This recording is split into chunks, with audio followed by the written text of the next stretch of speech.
Hi അസ്സലാമു അലൈക്കും. Welcome back to our channel. നമ്മുടെ പുതിയൊരു വീഡിയോയിലേക്ക് എല്ലാ കൂട്ടുകാർക്കും സ്വാഗതം. എല്ലാവർക്കും സുഖമാണെന്ന് വിചാരിക്കുന്നു. അൽഹംദുലില്ലാ ഞങ്ങൾക്കും സുഖമാണ്. അപ്പോൾ ഇന്നത്തെ നമ്മളെ വീഡിയോയിൽ കുറച്ച് കിച്ചൺ ടിപ്സൊക്കെ പറയുന്നുണ്ട് കേട്ടോ. എനിക്കറിയണ കുറച്ച് കാര്യങ്ങളൊക്കെ പറയുന്നുണ്ട്. അപ്പോൾ നിങ്ങൾ വീഡിയോ സ്കിപ്പ് ചെയ്യാതെ തന്നെ ഒന്ന് കണ്ടുനോക്കുക. അതേപോലെ തന്നെ നമ്മളെ വീഡിയോ ഇഷ്ടപ്പെടുകയാണെങ്കിൽ ലൈക്ക് ചെയ്യാൻ മറന്നു പോകരുത്. അതുപോലെ തന്നെ നമ്മളെ വീഡിയോനെ കുറിച്ചിട്ടുള്ള നിങ്ങളുടെ അഭിപ്രായങ്ങൾ കമൻറ്റ് ചെയ്യാനൊന്നും മറക്കരുത് കേട്ടോ. അപ്പോൾ നമുക്ക് വീഡിയോ കണ്ടോക്കാം. അപ്പോൾ ഇതാ രാവിലെ അടുപ്പ് കത്തിക്കാൻ വേണ്ടിയിട്ട് വന്നതാണ്. അപ്പോൾ അടുപ്പിന് കത്താൻ ഭയങ്കര മടിയൊക്കെ ഉണ്ട്. ഞാൻ എപ്പോഴും പറയുന്ന പോലെ തന്നെ തണുപ്പായതുകൊണ്ടാവും. അപ്പോൾ ഞാൻ ഓലക്കൂടിൻ്റെ തുമ്പത്ത് കുറച്ച് മണ്ണെണ്ണ ആക്കി കൊടുത്തിക്കണം കേട്ടോ. അതുകൊണ്ടാണ് പെട്ടെന്ന് കത്തിപ്പിടിച്ച് കിട്ടിയത്. അടുപ്പിൽ മണ്ണെണ്ണ ഒഴിക്കാൻ പാടില്ല, ദാരിദ്ര്യം ഉണ്ടാവും എന്നൊക്കെ പറയലുണ്ടല്ലേ. അപ്പോൾ അടുപ്പ് കത്താതെ ആയപ്പോൾ ഞാൻ ഓലക്കൂടിൻ്റെ തുമ്പത്ത് കുറച്ചാക്കിയിട്ടുള്ളൂ കേട്ടോ. കുറച്ച് മണ്ണെണ്ണ ആക്കിയാണ്ട് അങ്ങനെ കത്തിച്ച് പിന്നെ വിറകൊക്കെ വെച്ച് കൊടുത്ത് അങ്ങനെ അടുപ്പ് കത്തിച്ചെടുത്തിട്ടുണ്ട്. അപ്പോൾ നമുക്ക് ചോറിനുള്ള വെള്ളം അടുപ്പത്ത് വെച്ചിട്ടുണ്ട്. കുട്ടികൾക്ക് സ്കൂളുള്ള ദിവസമാണ്, അപ്പോൾ ചോറ് വേണമല്ലോ. അങ്ങനെ അതൊക്കെ അടുപ്പത്തിട്ടു. പിന്നെ ഇന്ന് രാവിലെ തന്നെ കറണ്ട് ഇല്ലേനി. അപ്പോൾ കറണ്ട് അടുപ്പുമ്പോഴാണ് സാധാരണ ഞാൻ ചായ ഉണ്ടാക്കൽ. അപ്പോൾ കറണ്ട് ഇല്ലാത്തതുകൊണ്ട് പിന്നെ ഞാൻ ഗ്യാസ് മുമ്പിൽ ചായക്ക് വെള്ളം വെച്ചിട്ടുണ്ടേനി. അപ്പോൾ ആ വെള്ളം ഇപ്പോൾ തിളച്ചിട്ടുണ്ട്. അങ്ങനെ ചായയൊക്കെ ഉണ്ടാക്കുന്നുണ്ട് കേട്ടോ. ഞാൻ ആദ്യം ചായയാണ് ഉണ്ടാക്കൽ കിച്ചണിൽ വന്നാൽ. ഞാൻ രാവിലെ അങ്ങനെ കട്ടൻ ചായ ഒന്നും കുടിക്കൂല, എന്നാലും ചായ ആദ്യം ഉണ്ടാക്കും കേട്ടോ. അതങ്ങനെ ശീലമായിപ്പോയി. പിന്നെ ചിലരൊക്കെ ലാസ്റ്റ് ചായ ഉണ്ടാക്കുള്ളൂ, ചായ ചൂടാറുമെന്ന് വിചാരിച്ചിട്ട്. പിന്നെ എന്താന്ന് ദോശമാവുണ്ട്, അപ്പോൾ നമുക്ക് ദോശ ഉണ്ടാക്കാമെന്ന് വിചാരിച്ചു. അപ്പോൾ ഈ ദോശയും പിന്നെ അതേപോലെ ചട്നി, ഇഡ്ഡലി, സാമ്പാർ അങ്ങനെയുള്ളതൊക്കെ തന്നെയാണ് കേട്ടോ അധികം ബ്രേക്ക്ഫാസ്റ്റ് ഉണ്ടാക്കുക. അല്ലെങ്കിൽ നമ്മൾ കലക്കി പാരുന്ന അപ്പം ഉണ്ടല്ലോ, പിന്നെ വെള്ളപ്പം, അങ്ങനെ അതൊക്കെ തന്നെയാണ് ബ്രേക്ക്ഫാസ്റ്റ് ഉണ്ടാക്കൽ. അപ്പോൾ ഇന്നലെ നമ്മളൊരു സബ്സ്ക്രൈബർ എന്നെ കണ്ടിട്ടുണ്ടായിരുന്നു കേട്ടോ. അപ്പോൾ എന്നോട് നിങ്ങൾ എന്തെങ്കിലും വെറൈറ്റി ഒക്കെ ഉണ്ടാക്കി പറഞ്ഞു. എന്ത് വെറൈറ്റിയാണ് നമ്മൾ ഉണ്ടാക്കുക? ഞാൻ ഉണ്ടാക്കുന്ന വെറൈറ്റി ഇതൊക്കെ തന്നെയാണ് കേട്ടോ. അപ്പോൾ ഇതൊക്കെ കണ്ട് മടുത്തിട്ടുണ്ടാവും, അതുകൊണ്ടാവും. അപ്പോൾ ഇനി ഇൻഷാ അല്ലാഹ് നമുക്ക് എന്തെങ്കിലുമൊക്കെ വെറൈറ്റി ഒക്കെ നോക്കാം കേട്ടോ. ഇപ്പോൾ ഇന്നിപ്പോൾ ഏതായാലും ഈ വീഡിയോ തന്നെ ആക്കാമെന്ന് വിചാരിച്ചു. ഇന്നലെ എടുത്ത് വെച്ച വീഡിയോ ഇനി. അപ്പോൾ നമ്മൾ ദോശമാവ് ഇതാ നല്ലോണം പൊങ്ങി വന്നിട്ടുണ്ട് കേട്ടോ. ഇത് ഞാൻ ചില വീഡിയോസിലൊക്കെ പറയലുണ്ട്, ദോശമാവ് തണുപ്പുള്ള കാലാവസ്ഥയിൽ പൊങ്ങി വരാൻ കുറച്ച് ബുദ്ധിമുട്ടാവും. അപ്പോൾ അതേപോലെ നല്ല ടൈറ്റായിട്ട് അടച്ചു വെക്കാൻ പറ്റിയിട്ടുള്ള പാത്രത്തിൽ മാവ് കൂട്ടി വെക്കുകയാണെന്നുണ്ടെങ്കിൽ മാവ് നല്ലോണം പൊങ്ങി വരും. പിന്നെ മാവ് കൂട്ടി വെക്കുമ്പോൾ പ്ലാസ്റ്റിക്കിൻ്റെ പാത്രത്തിലും മാവ് കൂട്ടി വെക്കരുത്, അലുമിനിയം പാത്രത്തിലും വെക്കരുത് കേട്ടോ. കഴിയുന്നതും സ്റ്റീൽ പാത്രം ഉണ്ടെങ്കിൽ അതിൽ മാവ് കൂട്ടി വെക്കാൻ നോക്കുക. പിന്നെ ആവശ്യത്തിന് മാത്രം എടുത്തിട്ടാണ് ഞാൻ ഉപ്പിട്ട് കൊടുക്കൽ കേട്ടോ. മാവിലൊക്കെ കൂടെ ഉപ്പിട്ട് വെച്ചാൽ നല്ലോണം പുളിച്ച് പോകും മാവ്. അപ്പോൾ അങ്ങനത്തെ ഒരു നല്ല പുളിയില്ല ദോശ കുട്ടികൾക്കൊന്നും വലിയ ഇഷ്ടമല്ല. അപ്പോൾ ഞാൻ ആവശ്യത്തിന് എടുത്തിട്ട് അതിലേക്ക് ഉപ്പിട്ട് കൊടുക്കും. ബാക്കിയുള്ളത് അങ്ങനെ ഫ്രിഡ്ജിൽ കൊണ്ടുപോയി വെക്കുകയാണ് കേട്ടോ ചെയ്യൽ. പിന്നെ കുറേ ദിവസം ഫ്രിഡ്ജിൽ അങ്ങനെ സ്റ്റോർ ചെയ്ത് വെക്കൊന്നുമില്ല ദോശമാവ്, 2-3 ദിവസം, അതിലേറെ വെക്കലില്ല കേട്ടോ. ഇതിപ്പോൾ ചുട്ട് വെച്ചാൽ പിന്നെ ബാക്കിയുണ്ടെങ്കിൽ ആർക്കും വല്ലാതെ പോകില്ല. നേരെ മറിച്ച് മാവ് ബാക്കി ഉണ്ടെന്നുണ്ടെങ്കിൽ ഒരു എന്തെങ്കിലുമൊക്കെ വിശക്കണുണ്ട് വെച്ച് എന്തെങ്കിലും ഉണ്ടാക്കി തരുമെന്നൊക്കെ ചോദിക്കുന്ന സമയത്ത് 2 ദോശയൊക്കെ ചുട്ട് കൊടുക്കുകയാണെങ്കിൽ ആ ചൂടോട് കൂടിയിട്ടാണെങ്കിൽ ഒരു കഴിക്കും. അപ്പോൾ ദോശ ഇതാ ഞാൻ അവിടെ ചുട്ടെടുക്കുന്നുണ്ട്. പിന്നെ നമ്മൾ ചോറിന് വെച്ചിട്ടുണ്ട്, അതിനെ വെള്ളവും തിളച്ചിട്ടുണ്ട് ഇപ്പോൾ. അപ്പോൾ ഞാൻ ആദ്യം കുറച്ച് വെള്ളം ഇന്ന് മാറ്റുന്നുണ്ട്, തിളച്ച വെള്ളം. കുടിക്കണ ആവശ്യത്തിന് വേണമെങ്കിൽ അങ്ങനെ എടുക്കുക, അല്ലെങ്കിൽ നമ്മൾ കറിയൊക്കെ ഉണ്ടാക്കുമ്പോൾ അതിക്കൊക്കെ ചൂടുവെള്ളം ഒഴിച്ച് കൊടുക്കണമെങ്കിൽ അങ്ങനെ എടുക്കാമെന്നൊക്കെ വിചാരിച്ചിട്ട്. പിന്നെ റിഷുമോന് പനിയാണ് കേട്ടോ. അപ്പോൾ ഓനെ ഹോസ്പിറ്റലിൽ കൊണ്ടുപോകാൻ വേണം. അപ്പോൾ നമ്മൾ രാവിലത്തെ കുക്കിങ്ങും ക്ലീനിങ്ങും ഒക്കെ കഴിഞ്ഞിട്ട് വേണം ഹോസ്പിറ്റലിൽ പോകാനും. പിന്നെ കുറച്ച് സാധനങ്ങളൊക്കെ വാങ്ങിക്കാനുണ്ട്, അതേപോലെ ബാങ്കിൽ പോകണം, അങ്ങനെ ഒരുപാട് കാര്യങ്ങളുണ്ട് കേട്ടോ. കുടുംബശ്രീൻ്റെ പൈസ അടക്കാൻ പോകണം, അങ്ങനെ കുറേ കാര്യങ്ങളുണ്ട് നമുക്ക്. അപ്പം ഞാൻ വേഗം നമ്മളെ കിച്ചണത്തെ പണികളൊക്കെ തീർത്തിട്ട് വേണം അതിനൊക്കെ പോകാൻ വേണ്ടിയിട്ട്. പിന്നെ നമ്മൾ അരി കഴുകുമ്പോഴും അതേപോലെ തന്നെ ചൂടുള്ള വെള്ളം കൊണ്ട് കഴുകാൻ നോക്കണം കേട്ടോ. ഒന്ന് ചൂടുള്ള വെള്ളമോ അല്ലെങ്കിൽ തിളച്ച വെള്ളമൊക്കെ എടുത്തിട്ട് അരി ഒന്ന് കഴുകിയിട്ട് വേണം അരി ഇട്ട് കൊടുക്കാൻ. പ്രത്യേകിച്ച് റേഷൻ കടയിലത്തെ അരിയൊക്കെ ആകുമ്പോൾ അതിൽ നല്ലോണം അതിൻ്റെ ആ ഒരു കൊഴുപ്പും കാര്യങ്ങളും ഒക്കെ ഉണ്ടാവും, എത്ര കഴുകിയാലും പോവാത്ത പോരേക്കാരം. അപ്പോൾ അതൊക്കെ എല്ലാവരും ചെയ്യണത് തന്നെയാണ്. അങ്ങനെ ഞാൻ അരിയൊക്കെ കഴുകിയിട്ട് കൊടുത്തിട്ടുണ്ട്. പിന്നെ വന്നിട്ട് നമുക്ക് ദോശയ്ക്ക് ചട്നി ഉണ്ടാക്കാണ് കേട്ടോ. ദോശ ചൂടുന്നുണ്ട് ഞാൻ. അപ്പോൾ അതിൻ്റെ ഇടയിൽ ദോശയ്ക്കുള്ള ചട്നി ഉണ്ടാക്കുന്നുണ്ട്. അപ്പോൾ ചട്നിക്ക് തേങ്ങ ചിരകി വെച്ചിന്, പിന്നെ 2-3-4 ചെറിയ ഉള്ളിയും തൊലിയൊക്കെ കളഞ്ഞ് വെച്ചിട്ടുണ്ടായിന്. പിന്നെ കുറച്ച് മുളക് പൊടി ഇട്ട് കൊടുത്തു. അങ്ങനെ അത് അരച്ചെടുത്തിട്ടുണ്ട്. വേണമെങ്കിൽ ചെറിയൊരു കഷ്ണം ഇഞ്ചിയും കൂടെ ചേർക്കുകയാണെങ്കിൽ ചട്നിക്ക് ഒന്നും കൂടി ടേസ്റ്റ് കൂടും കേട്ടോ. ഞാൻ ഇഞ്ചി ചേർത്തിട്ടില്ല ഇനി. പിന്നെ തേങ്ങൻ്റെ അരപ്പ് ഒരു ബൗളിൽ ഒഴിച്ച് കൊടുത്തിട്ടുണ്ടേന്. പിന്നെ ഒരു പാനിൽ വെളിച്ചെണ്ണയിൽ കടുകൊക്കെ പൊട്ടിച്ച് കറിവേപ്പിൻ്റെ ഇലയും വറ്റൽമുളകും പിന്നെ കുറച്ച് മുളക് പൊടി ഇട്ടിട്ട് വറവിട്ടിട്ട് ഇതിലേക്ക് ഒഴിച്ച് കൊടുത്തേക്കാണ് കേട്ടോ. ഇങ്ങനെ ചട്നി ഉണ്ടാക്കുമ്പോഴാണ് ഒന്നുകൂടെ ടേസ്റ്റ് കൂടുതൽ തോന്നിയിട്ടുള്ളത്. എനിക്കിങ്ങനെയാണ് കേട്ടോ തോന്നിയിട്ടുള്ളത്, നിങ്ങൾക്ക് എങ്ങനെയാണെന്ന് അറിയില്ല. ആ തേങ്ങ നല്ലോണം തിളക്കരുത്, ഈ വെളിച്ചെണ്ണൻ്റെ ചൂടിൽ വേണം തേങ്ങ ചൂടാവാൻ, അപ്പോൾ ചട്നിക്ക് നല്ല ടേസ്റ്റാണ് കേട്ടോ. തേങ്ങ നമ്മൾ അടുപ്പത്ത് വെച്ച് തിളപ്പിച്ച് കഴിഞ്ഞാൽ അത്രയ്ക്ക് ടേസ്റ്റ് തോന്നലില്ല. ഇങ്ങനെ ആകുമ്പോൾ നല്ല ടേസ്റ്റ് ഉണ്ടാവും. അങ്ങനെ ചട്നി റെഡി ആയിട്ടുണ്ട്. ദോശ ചുടുന്നുണ്ട്. പിന്നെ നമുക്ക് കുട്ടികൾക്ക് സ്കൂൾ കൊണ്ടുപോകാൻ കൂട്ടാനൊക്കെ ഉണ്ടാക്കിയെടുക്കണം. അപ്പോൾ ഇന്ന് പച്ചക്കറികളൊന്നുമില്ല കേട്ടോ ഫ്രിഡ്ജിൽ. അപ്പോൾ ഞാൻ മുറ്റത്ത് മുരിങ്ങ ഉണ്ടല്ലോ ഇഷ്ടം പോലെ, അപ്പോൾ മുരിങ്ങ ഒടിച്ച് കൊണ്ടുവന്നിക്കാണ്. മുരിങ്ങ കൊണ്ട് ഉപ്പേരി ഉണ്ടാക്കാമെന്ന് വിചാരിച്ചു. മുരിങ്ങ ഒടിച്ച് കൊണ്ടുവരുമ്പം അവിടെ തന്നെ നല്ലോണം കുടഞ്ഞിട്ടാണ് കേട്ടോ കൊണ്ടുവരൽ. കാരണം അതിന്മേൽ ചെറിയ ചെറിയ പ്രാണികളുണ്ടാവും, നമ്മൾ കാണൂല. അപ്പോൾ അതൊക്കെ നല്ലോണം കുടഞ്ഞ് പിന്നെ മുരിങ്ങയൊക്കെ അകത്ത് കൊണ്ടുവന്ന് പിന്നെ അതിന്മേൽ പുഴുക്കളുണ്ടോയെന്നൊക്കെ നോക്കിയിട്ടുണ്ട് കേട്ടോ. അപ്പോൾ ഒന്നുമില്ല, നല്ല മുരിങ്ങയാണ്, ഇപ്പോൾ തെത്ത് വന്ന മുരിങ്ങയാണ് കേട്ടോ. അപ്പോൾ ഞാൻ മുരിങ്ങയൊക്കെ ഊരിയെടുക്കുന്നുണ്ട്. പിന്നെ നമ്മൾ ഐഫക്കുട്ടി ഇതാ വന്ന് ചായയൊക്കെ കുടിക്കുന്നുണ്ട്. പിന്നെ ഇന്ന് വെള്ളിയാഴ്ചയാണ് കേട്ടോ, അപ്പോൾ നേരത്തെ പോകണം സ്കൂൾക്ക്. അല്ലെങ്കിൽ മദ്രസ ഇല്ലെങ്കിൽ ഞാൻ വിളിച്ചോണത്തൊന്നും വേണ്ട, നേരത്തെ ഓൾ നീച്ചു വരും. മദ്രസ ഉള്ള ദിവസമാണെങ്കിൽ ചിലപ്പോൾ ഞാൻ രാവിലെ ഞാൻ വിളിച്ചോണത്തണം കേട്ടോ, എണീക്കണം എന്നുണ്ടെങ്കിൽ.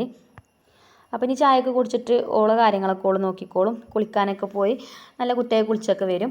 അപ്പോൾ തന്നെ ഞാൻ പിന്നെ ഇതാ നമ്മളെ മഞ്ജുമോൾക്ക് സ്കൂൾ കൊണ്ടുപോകാൻ പിന്നെ കൂട്ടാൻ വേണമല്ലോ, മുരിങ്ങ കൂട്ടാൻ ഉണ്ടാക്കുകയാണ്. ഞാനിതാ ഒരു ചട്ടിയിൽ പിന്നെ കഞ്ഞിവെള്ളം ഒഴിച്ചു കൊടുത്തിട്ടുണ്ട്. അപ്പോഴത്തേന് ചോറ് വന്നിട്ടുണ്ടായിന് കേട്ടോ. ചോറ് വന്നപ്പോൾ ഇന്ന് കുറച്ച് കഞ്ഞിവെള്ളം എടുത്തതാണ് ഞാൻ. പിന്നെ അതിൽ കുറച്ച് കാന്താരി മുളക് ഇട്ട് കൊടുത്തു. കാന്താരി മുളക് കീറിയിട്ടൊന്നുമില്ല. പിന്നെ കുറച്ച് ഉപ്പ് ഇട്ട് കൊടുത്തു. എന്നിട്ട് അത് തിളച്ചിട്ട് ഇതാ നമ്മൾ ഊരി വെച്ച ആ മുരിങ്ങ അതിൽ ഇട്ട് കൊടുക്കുകയാണ്. ഈസിയാണ് കേട്ടോ അങ്ങനെ മുരിങ്ങ കൂട്ടാൻ ഉണ്ടാക്കാൻ, പെട്ടെന്ന് റെഡിയാവും. പിന്നെ മുരിങ്ങ കറി വെക്കുകയാണെങ്കിലും ഉപ്പേരി വെക്കുകയാണെങ്കിലൊക്കെ കുറേ സമയം തിളപ്പിക്കരുത്. അതേപോലെ കുറേ സമയം ഇതേപോലെ കയ്യിലിട്ട് ഇളക്കും ചെയ്യരുത്. അങ്ങനെ ആകുമ്പോൾ മുരിങ്ങ കഴിക്കും കേട്ടോ. അപ്പോൾ നല്ലൊരു ടേസ്റ്റ് കിട്ടൂല. ഇപ്പം ഞാൻ ആ തിളച്ച മുരിങ്ങയ്ക്ക് ഇട്ടിട്ട് അതൊന്ന് പിന്നെ എല്ലാ ഭാഗത്തും ആ വെള്ളം ഒന്ന് ആവാൻ വേണ്ടിയിട്ടൊന്ന് ഇളക്കി കൊടുത്താൽ കേട്ടോ. പിന്നെ ഒരുപാട് സമയം അങ്ങനെ നമ്മൾ കയ്യിലിട്ട് ഇളക്കും ചെയ്യരുത്, തിളപ്പിച്ചെടുക്കും ചെയ്യരുത്. പിന്നെ അടച്ചു വെച്ച് വേവിച്ചിട്ടുമില്ല, തുറന്ന് വെച്ചിട്ടാണ് കേട്ടോ മുരിങ്ങ വേവിച്ചെടുത്തത്. പിന്നെ അതിലേക്ക് ഞാൻ കുറച്ച് തേങ്ങ ചിരവിയത് ഇട്ട് കൊടുത്തു, മഞ്ഞൾപ്പൊടി ഇട്ട് കൊടുത്തിട്ടുണ്ട്. ഇനി ചട്ടിയിലിട്ടിട്ട് ഒന്ന് ഇളക്കി കൊടുക്കുന്നുണ്ട്. ഇനിയിപ്പോൾ ആ വെള്ളമൊക്കെ ഒന്ന് വറ്റി വരുമ്പോൾ തന്നെ മുരിങ്ങ പോവും. പിന്നെ നമുക്ക് കുറച്ച് പച്ച വെളിച്ചെണ്ണ ഒഴിച്ചു കൊടുത്താൽ മതി. അപ്പോൾ എളുപ്പമുണ്ട് കേട്ടോ. മുരിങ്ങ ഊരിയെടുക്കാൻ കുറച്ച് സമയം എടുക്കുന്നുള്ളൂ, അല്ലാതെ മുരിങ്ങ കൂട്ടാൻ ഉണ്ടാക്കാൻ ഒരു പണിയില്ല, പെട്ടെന്നാവും. പിന്നെ ഏത് ഇഷ്ടമില്ലാത്തവരും കഴിക്കും. ഇതേപോലെ വെളിച്ചെണ്ണൻ്റെ ആ ഒരു ടേസ്റ്റ് പിന്നെ മുരിങ്ങയിലുണ്ടാവുമ്പോൾ കേട്ടോ. വെളിച്ചെണ്ണൻ്റെ ടേസ്റ്റ് പറഞ്ഞാൽ ആ പച്ച വെളിച്ചെണ്ണൻ്റെ ഒരു ടേസ്റ്റ് ഉണ്ടല്ലോ, അത് നല്ല ടേസ്റ്റ് കൊടുക്കും മുരിങ്ങ ഉപ്പേരിക്ക്. അപ്പോൾ അങ്ങനെ കൂട്ടാനൊക്കെ റെഡി ആയിട്ടുണ്ട്. പിന്നെ ഇതാ നമ്മളെ മഞ്ജുമോൾക്കുള്ള ചോറൊക്കെ ആക്കിയിട്ടുണ്ട്. അപ്പോൾ ഇന്ന് മുരിങ്ങ ഉപ്പേരി ചോറുമാണ് കേട്ടോ കൊടുക്കുന്നത്. പിന്നെ കുറച്ച് ഉള്ളി വാട്ടിയതുണ്ടേനി, അതും ഒരു ഭാഗത്ത് ഇട്ട് കൊടുക്കുന്നുണ്ട്. അപ്പോൾ നമ്മളെ മക്കളെ ലഞ്ച് ബോക്സിൽ ഇങ്ങനത്തെ കൂട്ടാനൊക്കെ തന്നെയാണ് കേട്ടോ ഉണ്ടാവുക, അല്ലാതെ വെറൈറ്റി ഒന്നും ഉണ്ടാവില്ല. പക്ഷേ ഇങ്ങനത്തെ കൂട്ടാനൊക്കെ കൂട്ടി ചോറ് കഴിക്കാൻ നല്ല ടേസ്റ്റ് ആയിക്കാരം. ഇങ്ങനെ വട്ടപാത്രത്തിലൊക്കെ കൊണ്ടുപോകുമ്പോൾ പ്രത്യേകിച്ച് ഈ ഒരു ചോറ്റുപാത്രം തുറക്കുമ്പം തന്നെ നല്ലൊരു സ്മെല്ലൊക്കെ ഉണ്ടാവും, ആ മുരിങ്ങൻ്റെയും വെളിച്ചെണ്ണൻ്റെയും ഒക്കെ. അങ്ങനെ ഓൾക്കുള്ള ചോറൊക്കെ പാത്രത്തിലാക്കി കൊടുത്തു. ഇനിയിപ്പോൾ ബ്രേക്ക്ഫാസ്റ്റ് കഴിക്കുകയാണ്. അപ്പോൾ ഇങ്ങനെ മുരിഞ്ഞ ദോശയും ഇതേപോലെ തേങ്ങാ ചട്നിയും നല്ല കോമ്പിനേഷനാണ് കേട്ടോ. പിന്നെ ഒരു ഗ്ലാസ് കട്ടൻ ചായ ഉണ്ടെങ്കിൽ അടിപൊളിയായിട്ട് ബ്രേക്ക്ഫാസ്റ്റ് കഴിക്കാം. അങ്ങനെ ബ്രേക്ക്ഫാസ്റ്റൊക്കെ കഴിച്ചു. പിന്നെ നമ്മൾ കുറച്ച് ദിവസം മുന്നേ തേങ്ങ ഉണക്കിയിട്ടില്ലേനോ, അപ്പോൾ നമ്മൾ തേങ്ങയൊക്കെ ആട്ടിയിട്ടും ഉണ്ടായിന് കേട്ടോ. അപ്പോൾ ഇതാ 2 ബക്കറ്റിലുണ്ട് വെളിച്ചെണ്ണ. കാരണം ഇത് നല്ല തെളിഞ്ഞ വെളിച്ചെണ്ണ കേട്ടോ. ഇത് നമ്മൾ രണ്ടാമത്തെ പ്രാവശ്യം ഉണക്കിയ പിന്നെ തേങ്ങേനെയും അതാട്ടിയതാണ് കേട്ടോ. ഫസ്റ്റിൽ നമ്മൾ ഉണക്കിയ ആ ഒരു പിന്നെ കൊപ്ര ഉണ്ടല്ലോ, അതിൻ്റെ ചെറുതായിട്ടൊരു കളർ വ്യത്യാസം വന്നിട്ടുണ്ടായിന് കേട്ടോ, ഒരു മഞ്ഞ കളർ വന്നിട്ടുണ്ടായിന്. അപ്പോൾ അത് അധികം മൂക്കാത്ത തേങ്ങേനും പിന്നെ ഞാൻ ആ വെട്ടിയിട്ട അന്ന് തുടങ്ങിയ മഴ തന്നെയല്ലോ, അപ്പോൾ അതുകൊണ്ട് അവർ ചെറുതായിട്ടൊന്ന് ചുമപ്പ് കളർ തട്ടിയിട്ടുണ്ട്. നല്ല വെയിൽ തട്ടാത്തതുകൊണ്ടോ തോന്നുന്നുണ്ട്. അപ്പോൾ ഞാനത് രണ്ടും വേറെ വേറെ ആക്കിയിട്ടാണ് കേട്ടോ ആട്ടിച്ചത്. അപ്പോൾ ശരിക്കും നല്ല വെയിൽ തട്ടി ഉണങ്ങി കിട്ടിയ തേങ്ങൻ്റെ വെളിച്ചെണ്ണയാണ് കേട്ടത്.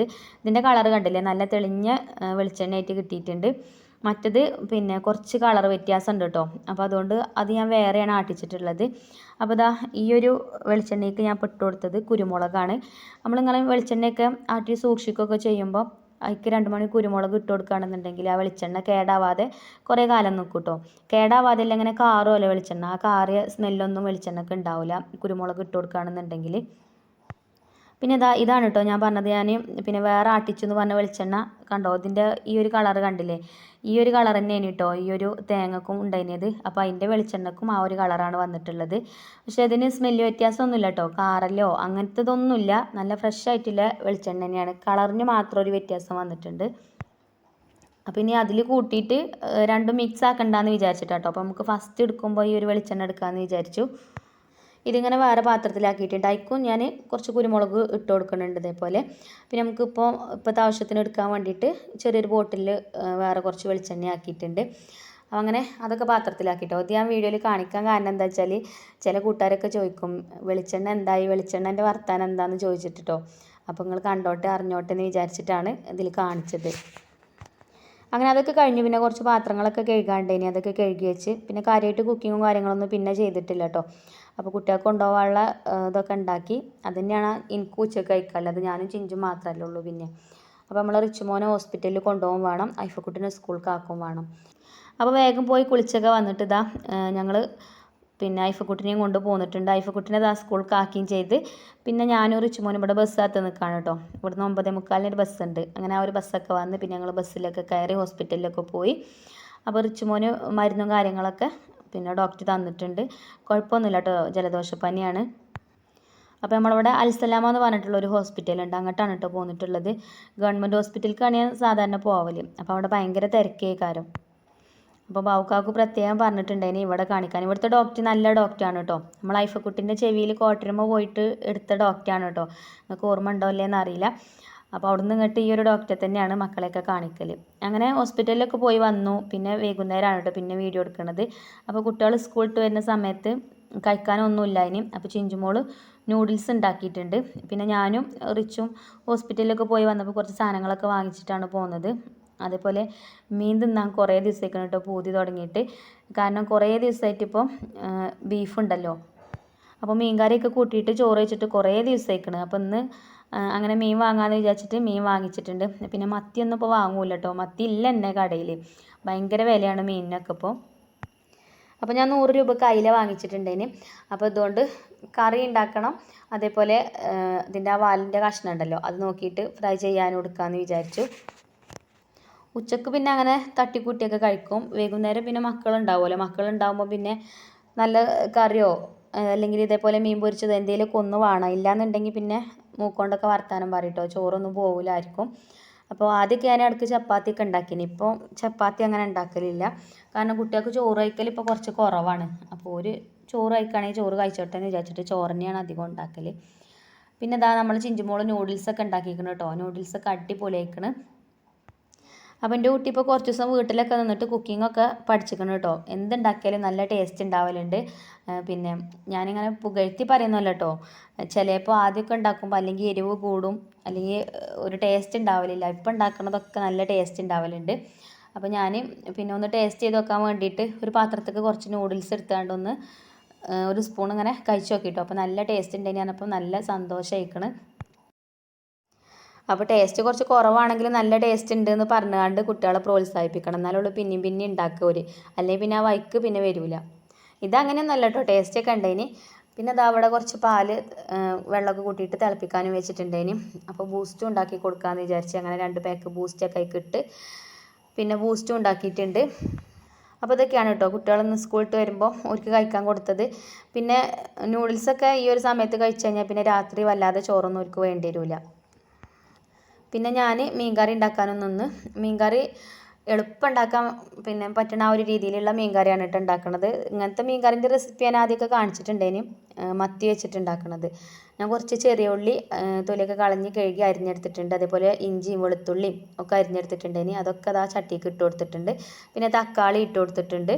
പിന്നെ കറിവേപ്പിൻ്റെ ഇല ഇട്ട് കൊടുത്തു. മുളക് പൊടി, മഞ്ഞൾപ്പൊടി, പിന്നെ കുറച്ച് പെരുംജീരകം പൊടി, പിന്നെ ആവശ്യത്തിന് ഉപ്പും, പിന്നെ കുറച്ച് പച്ച വെളിച്ചെണ്ണ ഇട്ട് കൊടുത്തു. മല്ലിപ്പൊടി ചേർത്തിട്ടില്ല കേട്ടോ അതിലേക്ക്. എന്നിട്ട് ഇതാ കൈ വെച്ചിട്ട് 2 പച്ചമുളകും ചേർത്തിട്ടുണ്ടായിന് കേട്ടോ. എന്നിട്ട് കൈ വെച്ചിട്ട് നല്ലോണം തിരുമ്മി കുഴച്ചെടുത്ത് ആ ഒരു തക്കാളിൻ്റെ നീരൊക്കെ കറിയിലെ എല്ലാ ഭാഗത്തും ആവാൻ വേണ്ടിയിട്ട്. പിന്നെ പുളി വെള്ളത്തിലിട്ട് വെച്ചിട്ടുണ്ടേനും അത് പിഴിഞ്ഞിട്ട് പുളിവെള്ളം ഒഴിച്ചു കൊടുത്തു. പിന്നെ ഉപ്പൊക്കെ പാകമാണോ എന്നൊക്കെ നോക്കിയിട്ട് ഉപ്പൊക്കെ പാകമാണ് കേട്ടോ. അപ്പോൾ ഞാൻ മീൻ കഷ്ണങ്ങളും അതിലേക്ക് ഇട്ട് കൊടുത്തിട്ടുണ്ട്. ഇനി ഇത് അടുപ്പത്ത് വെച്ചിട്ട് നമുക്ക് വേവിച്ചെടുക്കാം. പിന്നെ ഹൈ ഫ്ലെയിമിൽ തന്നെ ഇട്ട് കൊടുത്തിട്ടുണ്ട്. നല്ലോണം തിളച്ച് വന്നിട്ട് നമുക്ക് മീഡിയം ഫ്ലെയിമിലാക്കി കൊടുക്കാം. അപ്പോൾ മണ്ണിൻ്റെ ചട്ടി ആയതുകൊണ്ട് ഒന്ന് ചൂടായി വരണമെങ്കിൽ ഹൈ ഫ്ലെയിമിൽ തന്നെ ഇടണം. അപ്പോൾ ഇനി നമുക്ക് അടച്ച് വെക്കാം കേട്ടോ. അപ്പോൾ കറണ്ട് ഇല്ലായിട്ടാണ് കേട്ടോ വീഡിയോ ക്ലിയർ ഇല്ലാത്തത്. ഈ വൈകുന്നേരം കുക്ക് ചെയ്യണത് ഞാൻ വീഡിയോയിൽ അധികം കാണിക്കാത്തത് അതാണ്. വീഡിയോ തീരെ ക്ലിയർ ഉണ്ടാവില്ല. അപ്പോൾ പിന്നെ അതൊക്കെ അടുപ്പത്ത് വെച്ചിട്ടുണ്ട്. പിന്നെ നമ്മളെ ചിഞ്ചുമോളെ നൂഡിൽസും പിന്നെ ബൂസ്റ്റൊക്കെ കൂട്ടിയിട്ട് നമ്മൾ ചായയൊക്കെ കുടിച്ചിട്ടോ. അപ്പോൾ നമ്മുടെ മീനൊക്കെ അപ്പോൾ തന്നെ തിളച്ചിട്ടുണ്ട്. ഇനി മീൻ കറിയൊക്കെ ഇനി ഒന്ന് തിരിച്ചിട്ട് കൊടുക്കുക. പിന്നെ മീൻ കറി ഉണ്ടാക്കുമ്പം കൈകൊണ്ട് ഇങ്ങനെ എപ്പോഴും ഇളക്കി കൊടുക്കരുത്. 1-2 പ്രാവശ്യം മാത്രം ഒന്നിങ്ങനെ ഇളക്കി കൊടുത്താൽ മതി. പിന്നെ ഇളക്കി കൊടുക്കണം എന്നുണ്ടെങ്കിൽ പിന്നെ ചട്ടി ഇങ്ങനെ പിടിച്ചിട്ടൊന്ന് ചുറ്റിച്ച് കൊടുത്താൽ മതി.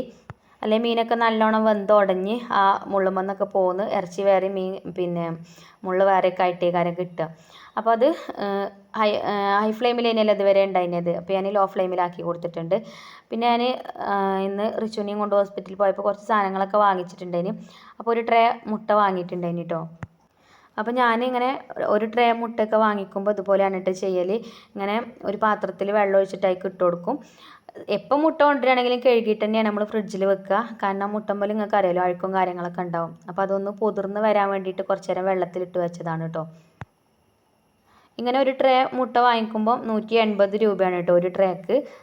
അപ്പോൾ നമ്മൾ കിച്ചണിക്ക് സാധനങ്ങളൊക്കെ വാങ്ങിക്കുമ്പോൾ ഇതേപോലെ കുറച്ച് അധികം വാങ്ങിക്കണമെന്നുണ്ടെങ്കിൽ നമുക്ക് പൈസക്കും ലാഭമാണ്. പിന്നെ അതേപോലെ ഇന്നെപ്പോലെ പുറത്ത് പോകാനൊന്നും ആളില്ലാത്ത ആൾക്കാരുണ്ടാവുമല്ലോ. അപ്പം എൻ്റെ ഹസ്ബൻഡ് ഇവിടെ അല്ല, ഗൾഫിലാണ്. അപ്പോൾ എല്ലാവർക്കും അറിയാം. അപ്പോൾ അങ്ങനെ പ്രവാസികളെ ഭാര്യമാരൊക്കെ ഇങ്ങനെ തന്നെയാണ് സാധനങ്ങളൊക്കെ വാങ്ങിക്കുക. എപ്പോഴും നമുക്ക് അങ്ങാടിയിൽ പോയാണ്ട് സാധനങ്ങൾ വാങ്ങിക്കാനൊന്നും പോകാൻ പറ്റില്ല. അപ്പോൾ പോണ സമയത്ത് പിന്നെ എല്ലാം വാങ്ങിച്ചിട്ട് പോരും, അത്യാവശ്യത്തിനുള്ളതൊക്കെ വാങ്ങിച്ചിട്ട് പോരും. പിന്നെ വെജിറ്റബിൾസൊക്കെ ആണെങ്കിൽ ഇങ്ങനെ പിന്നെ ഓരോ ബോക്സിലാക്കിയിട്ട് അങ്ങനെ സ്റ്റോർ ചെയ്ത് വെക്കും ഫ്രിഡ്ജിൽ. മുട്ടയാണെങ്കിലും ഇതേപോലെ ആ വെള്ളത്തിലൊക്കെ ഇട്ട് വെച്ചല്ലോ, എന്നിട്ട് നല്ലോണം കഴുകിയിട്ട് എഗ് ട്രേമിലൊക്കെ ആക്കിയിട്ട് നല്ലോണം തുടച്ച് എഗ് ട്രേമിലാക്കിയിട്ട് ഫ്രിഡ്ജിൽ വെക്കും.